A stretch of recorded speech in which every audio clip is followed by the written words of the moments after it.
Selamat datang kembali di podcast Green Hero Sriwijaya. Nah, tapi sebelumnya, karena tak kenal maka tak sayang, jadi kenalin ya, nama aku Kailani Sartameli. Kalian semua bisa panggil aku Kia, dan aku dari Green Hero Sriwijaya.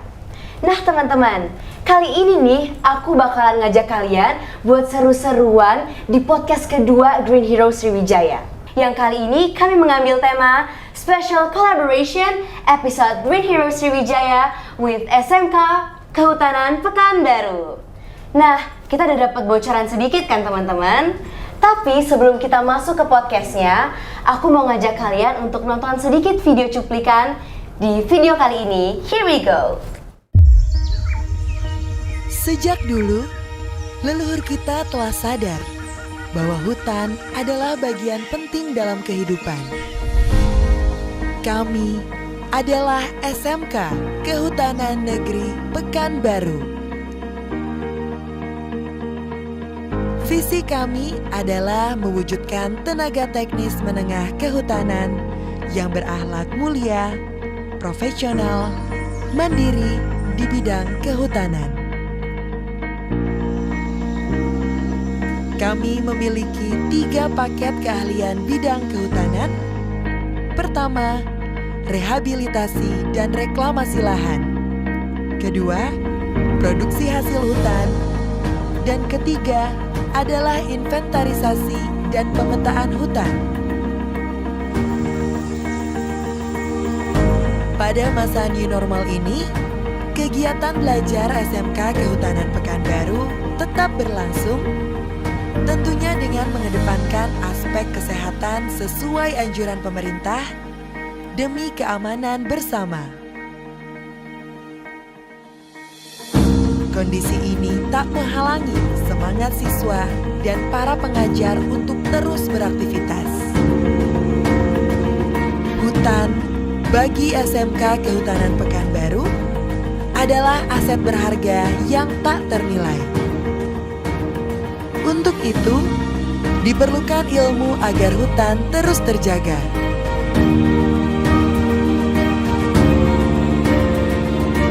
Dalam setiap dedaunan, akar, dan batang pohon yang tumbuh teriring berjuta harapan bagi kelestarian hutan Indonesia tercinta.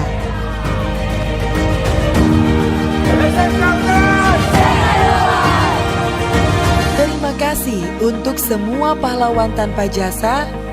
Mari wujudkan SMK Kehutanan Negeri Pekanbaru yang harmonis dan lestari. Bersama kita jaga hutan kita. Menurut aku dan pastinya buat kalian nih teman-teman, podcast ini tuh spesial banget. Kenapa? Karena di podcast kedua ini kita kedatangan wajah-wajah baru di Green Hero Sriwijaya nih teman-teman. Jadi kita kedatangan dari teman-teman SMK Kehutanan. Halo semuanya. Hai. Oke, mungkin kita bisa kenalan dulu kali ya. Ya, Kan tadi aku udah perkenalan. Jadi boleh dong aku minta kalian perkenalan. Boleh, mungkin dari kamu nih.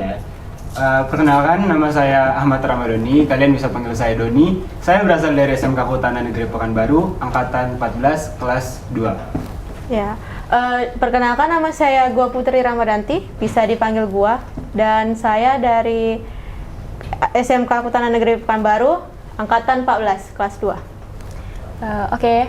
Hai, perkenalkan nama saya Anissa Usari, biasa dipanggil Sari. Saya berasal dari SMK Kehutanan Negeri Pekanbaru dan angkatan 13. Nah, jadi teman-teman kita sekarang kedatangan dari SMK Kehutanan di Pekanbaru ya. Iya. Oke, nih teman-teman, mungkin dari yang nonton podcast kita nih, ada yang masih belum tahu sama apa sih SMK Kehutanan itu. Jadi boleh dong aku mau minta ke kalian untuk jelasin apa sih SMK Kehutanan menurut kalian? Ya, jadi SMK Kehutanan itu kan sebuah kayak SMK biasa, tapi di dalam SMK Kehutanan itu mereka mata pelajarannya lebih tertuju kepada kehutanan. Dan SMK Kehutanan ini merupakan SMK yang dibawa naungan Menteri Kehutanan. SMK Kehutanan ini juga yang negerinya itu cuman 5. Oke, di mana aja tuh? Kalau di Indonesia berarti ya. Ada di mana aja tuh? Untuk di bagian Pulau Sumatera ada di Pekanbaru tempat kami sekolah. Terus untuk di Pulau Jawa ada di Kadipaten. Terus di Sulawesi, Makassar, sama di Kalimantan itu Samarinda dan di Manokwari. Oh, di Manokwari ya. Manokwari. Oh, berarti dia tuh di setiap pulau ada masing-masing satu ya. Iya, Sampai dari ujung sini sampai di Papua pun ada berarti ya. Swastanya juga ada. Oh iya ya. Nah, kalau untuk masuk ke SMK Kehutanan ini sendiri tuh gimana sih caranya? Sulit nggak kalau menurut kalian? Lumayan Lumayan lah, sih, lumayan. karena kan tesnya itu juga bukan hanya tes kita ngasih berkas-berkas ke sekolah tersebut terus diterima, tapi step by step. Jadi dari kita ngasih berkas administrasi ya istilahnya, kita tuh ngasih berkas tuh kalau misalnya ada pengumuman administrasi tuh, terus nama kita tertera nih, misalnya nama saya nih Ani Samsari dinyatakan lulus, baru kita masuk ke step selanjutnya, yaitu step tertulis atau akademik. Setelah akademik tuh ada wawancara. Nah, setelah wawancara dan akademik itu pasti ada tes fisik. Tes fisik tuh meliputi kayak misalnya lari. Lari itu ada untuk laki-laki berapa ketentuannya, untuk perempuan juga ada berapa ketentuannya. Selain lari itu ada push up, sit up, dan pull up. Satu orang juga ada. Berarti ada step by stepnya, benar ya. Nah, kalau menurut kalian nih, kalau aku minta kalian rate tingkat kesulitannya nih dari 1 sampai 10, masing-masing dari kalian ngasih berapa sih? Mungkin dari Doni nih. Mungkin kalau dari saya nih ya, mungkin 8/10. 8/10. Kalau kamu? 8/10 juga. Sama sih 8/10 juga. Oh, kalau 8/10 berarti cukup sulit ya teman-teman. Iya, mungkin karena tadi kayak yang kalian ceritain itu emang ada step by stepnya, nggak cuma tertulis doang, tapi fisiknya tuh juga harus dites gitu ya. Persiapan yang matang deh istilahnya. Nah teman-teman, terus nih untuk sistem di SMK Kehutanan itu juga gimana sih? Soalnya aku sempat research, katanya itu tuh boarding school dan bahkan semi militer ya. Iya. Nah, itu boleh benar. dong diceritain gimana sih sistemnya? Ya kayak dibilang Kia tadi kan ini boarding school sama sistem semi militer. Ya boarding school tentunya kami tinggal di asrama, asrama siswa dan siswi. Kalau semi militernya itu lebih ke kedisiplinannya sih. Oh, gimana tuh kedisiplinan yang kalian maksud di sana? Kedisiplinnya tuh kalau misalnya SMA biasanya kan pasti kalau bangun pagi tuh langsung makan atau langsung mandi gitu ya. Iya. Kalau kami bangun pagi, selesai sholat subuh, langsung olahraga pagi. Jadi apel buat olahraga pagi. Selesai olahraga paginya itu kami larinya tuh memutari sekolah. Setelah itu ada push up sama sit up. Setelah olahraga pagi, kami melakukan pembersihan diri. Nah, setelah pembersihan diri, kami persiapan buat menggunakan seragam untuk sekolah. Makan dulu ya, apel makan dulu, apel makan pagi bersama. Setelah makan pagi, baru kami apel pagi. Setelah apel pagi sekolah, terus pukul 12.00 itu persiapan sholat sama makan. Nah, setelah sholat zuhur itu kami melakukan lari siang. Oh, ada lari siang juga Ada ya? dong, jadi sebelum sebelum makan. makan. Jadi kami setiap sebelum makan tuh pasti lari dulu. Oh, fungsinya buat apa tuh teman-teman? Biar buat ngerasa lapar aja ya, lapar nggak aja. sabar. Oh, Jadi makan tampilan Iya. Iya. Unik ya teman-teman ya di sana. Sebenarnya lari itu biasanya setiap sebelum makan siang sama sebelum makan malam. Ya. Nah, berarti mungkin karena ini nih juga semi militer, jadi buat fisik tuh juga dilatih banget gitu ya. Iya. Nah, tapi apa sih kegiatan fisik yang paling sering kalian lakuin di sana berarti? Ya, Lari. lari sih. Lari ya. Ya, lari, Iya. sit up Tiga itu yang kali paling sehari. umumnya. Oh iya, apalagi lari karena mungkin kalian mau makan aja disuruh lari dulu berarti ya ketentuannya. Wow. Nah, terus nih teman-teman, kan tadi kita udah cerita-cerita mengenai gimana latihan fisik di sana. Kalau untuk sistem pembelajarannya sendiri gimana sih di sana? Ya, Mungkin untuk sistem pelajarannya sama aja pada sekolah umumnya. Mungkin cuman bedanya untuk di SMK Kehutanan ada mata pelajaran kehutanan. Oh gitu. Nah, kalau kami kan itu pakai kurikulum merdeka nih ya. Kami itu jadi ada kalau project-project gitu. Kalau di kalian itu gimana? oh yang P5 itu kan? Iya. Iya, kami ada. Yang Ada. Tapi buat kelas 1 sama kelas 2 aja. Berarti kelas 3 udah nggak lagi ya? Kelas 3 Iya, masih kelas tiga. menggunakan K13. Oh. Kalau kalian emang project-projectnya kayak gimana sih di situ yang ngebedain? Kalau Mungkin ini waktu kami mau akhir semester, setelah ujian kami melaksanakan pameran. Jadi pamerannya tuh per provinsi karena kami berasal dari provinsi yang berbeda karena Ya, sangat kurang. kan provinsinya dari Aceh sampai Lampung. Berarti di sana juga teman-temannya beragam banget ya asal Iya. daerahnya. Jadi kita bisa tukar bahasa daerah deh istilahnya. Berarti kalau untuk sistem pembelajarannya pun cukup beda ya sama SMA biasa ya. Nah, kalau untuk di pelajarannya sendiri nih guys, menurut kalian masing-masing nih ya kan pasti beda-beda. Iya. Mata pelajaran apa sih yang paling sulit untuk kalian ikuti? Yang tingkat kesulitannya itu tuh lebih gitu? Masing-masing. Boleh? Mungkin dari saya dulu karena Sari gunain K13 ya. Oh iya. Mungkin konservasi tanah dan air karena itu menggunakan alat debit untuk menghitung sungai, debit air sungai, erosi dan lain-lain sih, intinya yang menyangkut konservasi tanah dan air. Kalau cara kamu buat ngatasin kesulitan itu gimana? Karena itu mungkin yang saya sulitkan tuh bagian materi ya. Jadi kan setelah materi itu pasti ada praktek, karena di bidang kejuruan ya. Jadi setelah saya baca materi pasti ada melakukan praktik. Nah itu yang mempermudah saya dalam belajar. Berarti kalau menurut kamu sendiri tuh lebih mudah dipahami setelah praktek ya? Ya. Jadi cara kamu tuh lebih pahaminya, lebih dipelajari lagi tuh pas praktek berarti ya? Nah kalau kamu menurut kamu apa paling sulit? Mungkin inventarisasi hutan. Kenapa tuh? Karena kemarin itu jarang masuk karena ada kesibukan sendiri kan. Jadi belum terlalu ngerti sama pelajarannya. Nah, kalau cara kamu sendiri untuk ngejar ketertinggalan kayak tadi tuh gimana sih biar nggak ketinggalan lagi pelajarannya? Ini sekarang maunya bertanya sama minta diajarin sama teman-teman yang lain. Oh, jadi sharing juga sama teman-teman gitu ya biar saling ngebagiin pembelajaran masing-masing gitu. Nah, terakhir nih kalau menurut kamu Doni yang paling sulit apa? Mungkin untuk mata pelajaran kehutanan sih gak ada yang sulit ya. Mungkin yang umumnya nih bahasa Inggris. Oh, justru pelajaran umum menurut kamu yang sulit. Oke.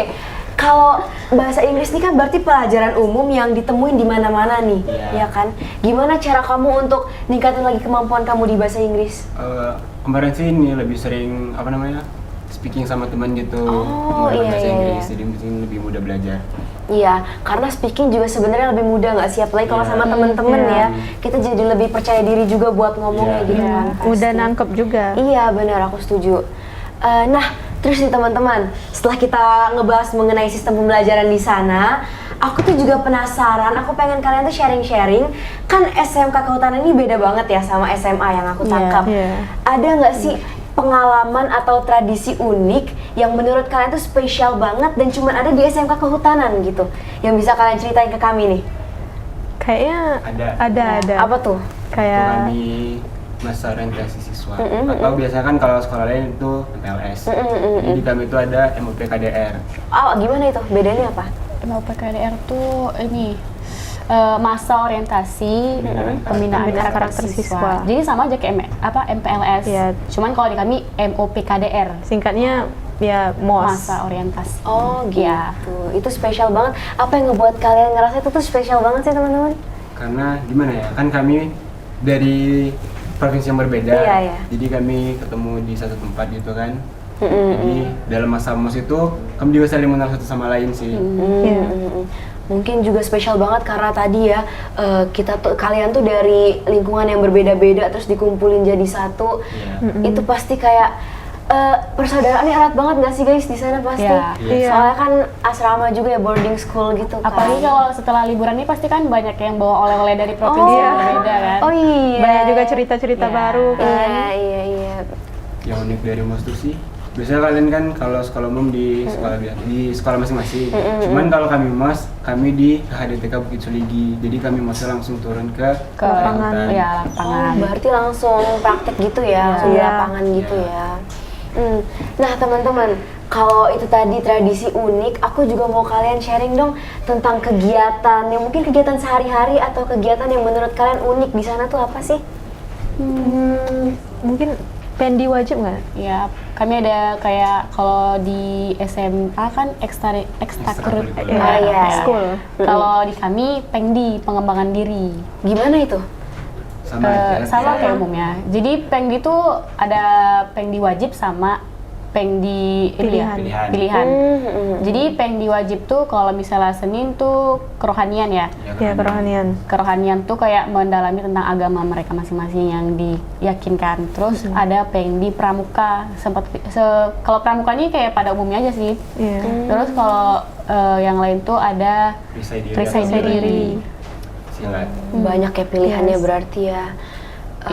Itu yang wajib. Oh, itu yang wajib. Iya. Jadi semuanya harus diniin. dari hari Wow. Senin, Selasa, Sampai Kamis. ya sampai Kamis. Kalau Sabtu baru pilihan. Iya. Pilihan tuh bisa badminton, volley, basket, renang. Berarti dia ada yang wajib dan itu berarti semuanya harus ngikutin ya? Iya. Angkatan wajib. Wow. Terus kan tadi ini aku sebenarnya masih kaget banget sama cerita-cerita kalian karena unik-unik banget nih. Tapi di antara sekian keunikan kalian tuh, aku ada penasaran banget sama yang namanya PKL nih guys. Boleh diceritain nggak sih pengalaman kalian atau dijelasin dulu PKL itu apa? Jadi PKL itu kepanjangan dari praktik kerja lapangan. Oke, itu ngapain aja kalian? Setiap kelas tuh pasti ada kok praktik kerja lapangannya. Mau kelas 1, kelas 2, kelas 3 pasti ada. Untuk kelas 1 tuh 1 bulan dan untuk kelas 2 tuh 2 bulan. Kelas 3 juga 2 bulan. Tapi tempatnya tuh berbeda-beda. Kalau untuk kelas 1 bulannya dilaksanakan di KHDTK Bukit Suligi di tempat waktu MOS. Nah, kelas 2-nya dilakukan di semester 2. Itu selama 2 bulan. 1 bulannya waktu angkatan kami ya. Waktu angkatan kami tuh yang kelas 3 sekarang nih, yang 1 bulannya tuh di KTH masing-masing, kelompok tani hutan, kepanjangan KTH-nya. Waktu tuh aku dapet di Semarang. Yang teman-teman lain ada di Jogja sama di Bandung. Itu berarti seangkatan ya atau per kelas? Satu angkatan tapi dibagi kelompok-kelompok lagi. Per kelompok. Setelah 1 bulan di KTH, kan ada 2 bulan nih. 1 bulannya lagi ngumpul lagi satu angkatan di Getas. Getas tuh tempat fakultas UGM buat ngelaksanain praktik kerja lapangan juga, tapi bagian kehutanannya yang punya UGM. Kalau tempat kalian PKL itu tuh tempatnya kayak fix dan selalu sama atau gimana sih per tahunnya gitu? Enggak, di tahun kami tuh yang KTH-nya beda. Tapi kalau tahun sebelum kami, yang bulan pertamanya tuh mereka tuh sama. Jadi tempatnya tuh sama, tapi di tahun kami yang berbeda. Oh, tapi berarti kalau tahun mereka nanti, kan masuk nih langsung semester 2 ya? Berarti Iya, mereka iya. yang PKL berarti. berarti nggak selalu sama ya? Nggak selalu sama. Kalau mereka nanti di Taman Nasional kayaknya. Oh gitu. Nah terus sih teman-teman, kan tadi udah cerita tentang PKL, udah tentang sistem belajar segala macam. Aku juga penasaran sama sekolah kalian itu fasilitasnya apa aja sih? Soalnya kan tadi kalian aja cerita ada mulai dari volley sampai basket, semuanya tuh ada. Untuk fasilitasnya apa aja sih? Sebenarnya lumayan lengkap sih fasilitas di sekolah itu, mulai dari lapangan upacara, lapangan basket, sepak bola, voli sama bulu tangkis itu, takraw juga ada, futsal juga ada, tenis meja juga ada. Kebanyakan ya olahraga, sarana prasarana buat olahraga, tapi juga kayak ada Ruang perpustakaan, ya Ruang gym juga ada. Iya, Lengkap ada. berarti ya. Lengkap. Kalau di antara fasilitas itu yang paling sering kalian gunain yang mana nih? Mungkin Oke, masing-masing mungkin beda. Mungkin beda. Mungkin dari Doni dulu nih. Mungkin dari pribadi nih ya, Iya. mungkin perpustakaan. Karena kami nggak sepenuhnya tuh belajar di kelas terus. Jadi ada kami pembelajaran di perpustakaan dengan guru yang mengajar. Jadi itu sih yang mungkin kami sering gunain perpustakaan. Kalau gua sebenarnya hampir sama dengan Doni, perpustakaan, tapi juga sama teaching factory.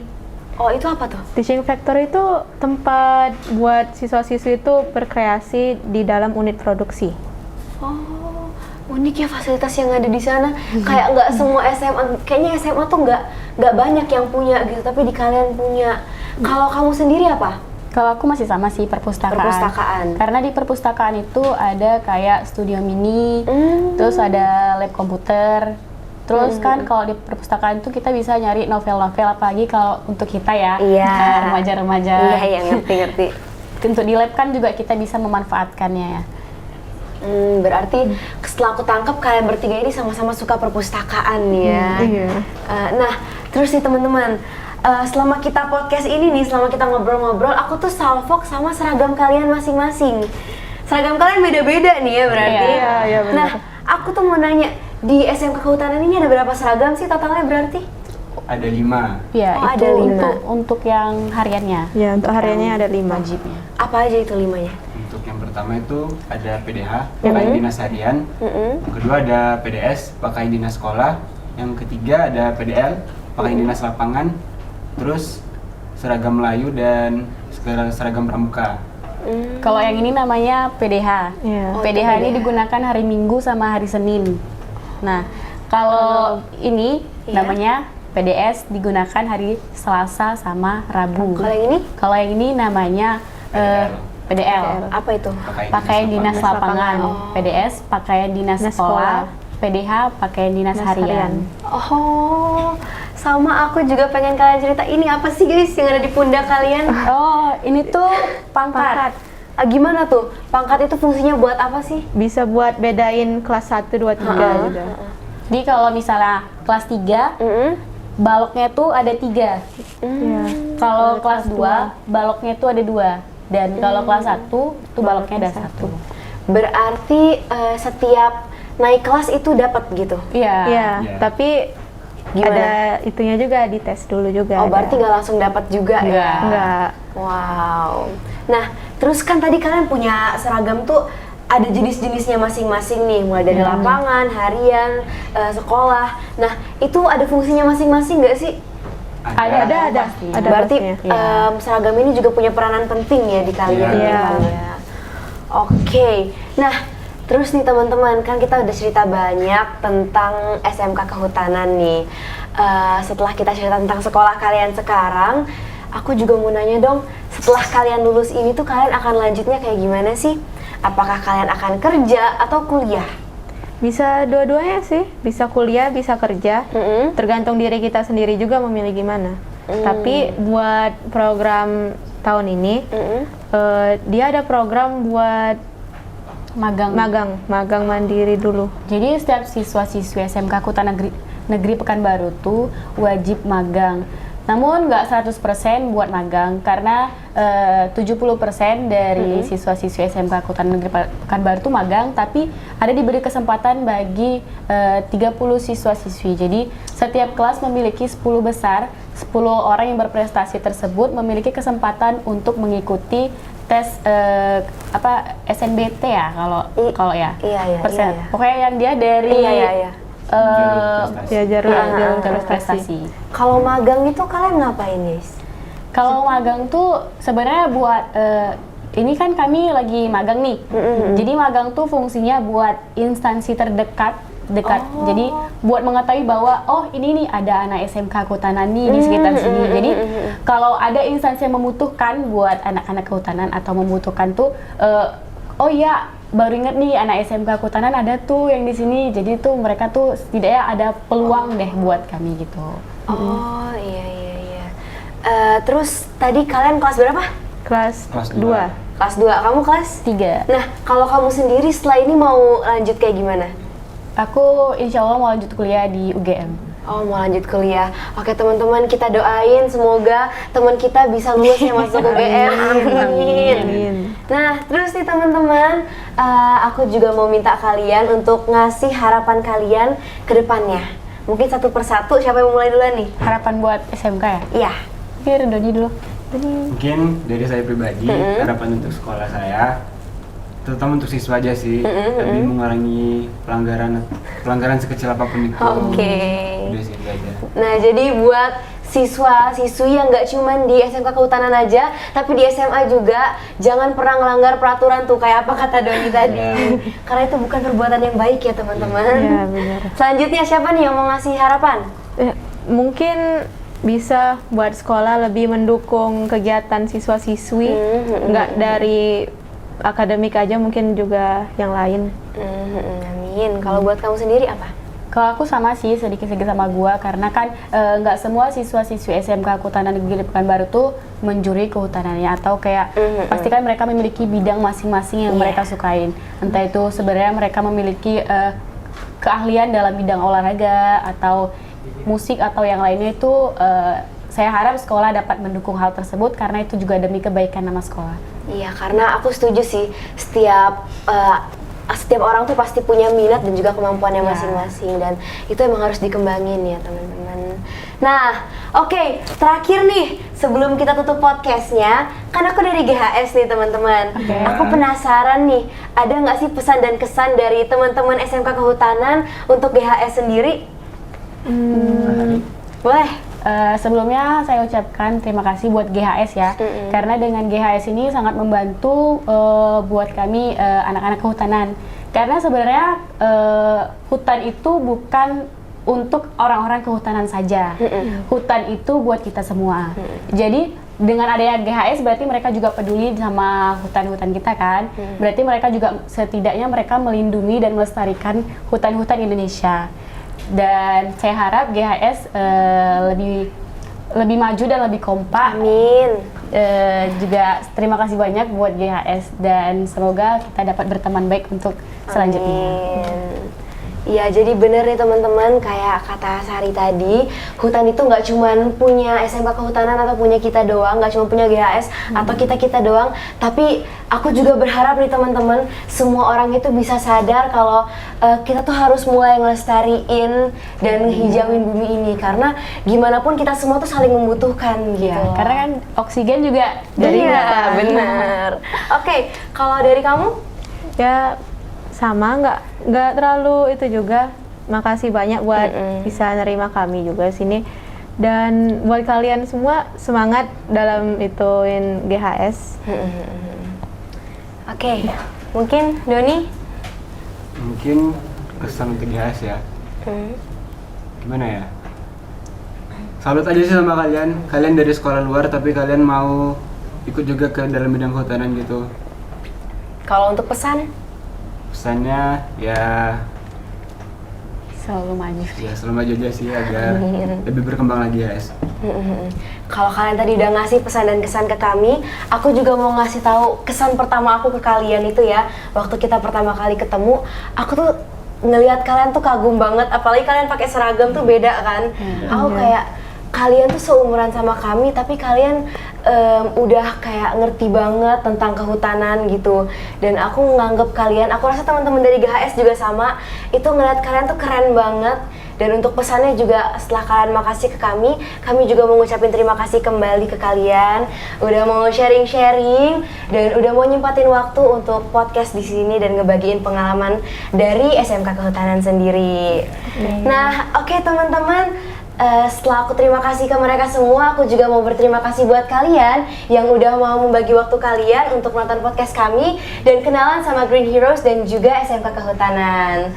Oke, nah teman-teman semuanya, jangan lupa untuk like, comment, dan subscribe, dan juga nantikan podcast-podcast selanjutnya dari Green Heroes Sriwijaya. Sampai ketemu di podcast selanjutnya.